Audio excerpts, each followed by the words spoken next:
Donald Trump के शाम पर से अमरीकी पाबंदियां हटाने के फैसले के बाद दमिश्क में जश्न का समा है।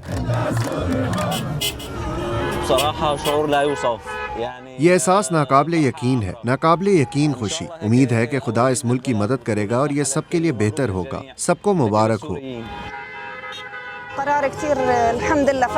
शाम के तमाम अफराद के लिए ये नाकाबिले यकीन खुशी है।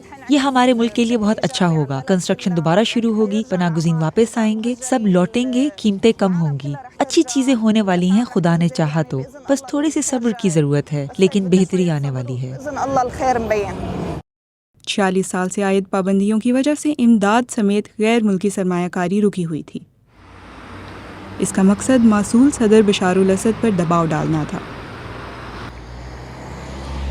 बशारुल असद की हुकूमत के खात्मे के वक्त शाम की 90% आबादी गुर्बत की लकीर से नीचे रह रही थी।